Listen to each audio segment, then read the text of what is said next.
Melagam. Bala boarded the bus with the bag of books. Conductor Velu ruffled his hair and put his bag up on the rack. Bala thanked him and paid for his ticket. I hear you're a big brother now. I get to know things on the bus, Velu uncle said. Bala smiled politely and took his seat near the window. Bala saw Navneet uncle and Kala auntie getting on the bus. Navneet uncle and Appa had been best friends for the longest time. Kala auntie and Navneet uncle sat beside him. Who does the baby look like? Was Kala auntie's first question. Why couldn't they talk of anything else? Babies are boring. Let's talk about Bala instead. Navneet uncle winked at Bala. Bala liked Navneet uncle. We have plenty of mangoes and jackfruit this year. Come with your grandfather. You can eat to your heart's content. Navneet uncle smiled indulgently. Navneet uncle's house was called Tottatan, or house with a garden. Mango and jackfruit will cause boils and blisters. Too much heat, Kala auntie cautioned. Oh, he'll be fine if he has tender coconut water, Navneet uncle said. Do you know how to cut coconuts open? I'll show you how it's done, Navneet uncle promised Bala. You can come every day and help out. There's a lot of work to be done, making compost and using it as manure. I hope you are not queasy about mud and worms, like some kids from the city are, Navneet uncle continued. Bala shook his head. There's a fish pond too, said Navneet uncle. Needs cleaning, he added. This trip was going to be fun. Just make sure you don't go near the well, Kala auntie cautioned. Bala shook his head again. He looked out of the window.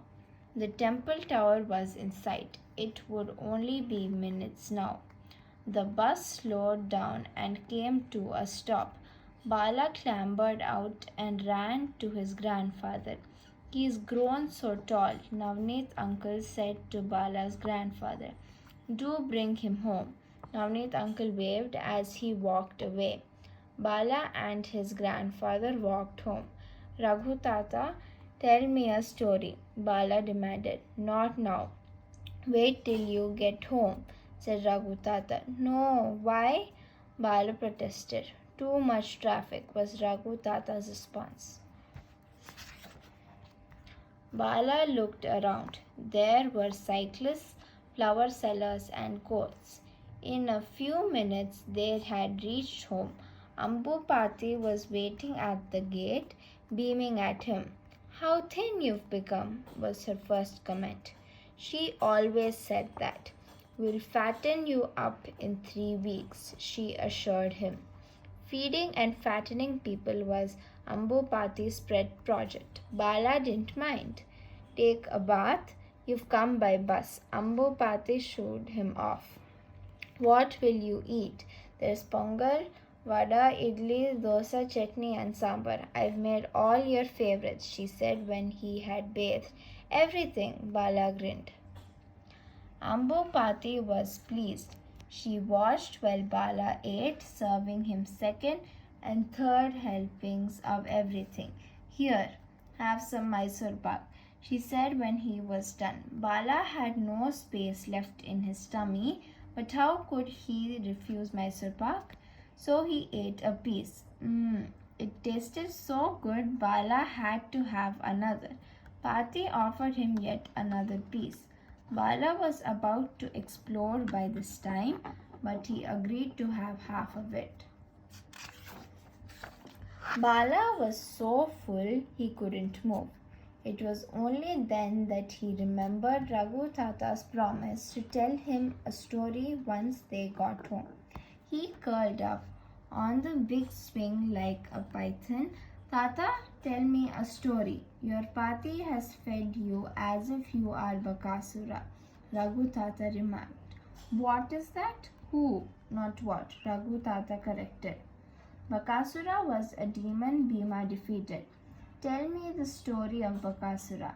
Bala said immediately. Raghu Tata had told him lots of stories from the Ramayana and Mahabharata about Krishna and Hanuman, Kalidasa's tales, stories of the Greek hero Ulysses, but Bala had not heard the story of Bakasura before.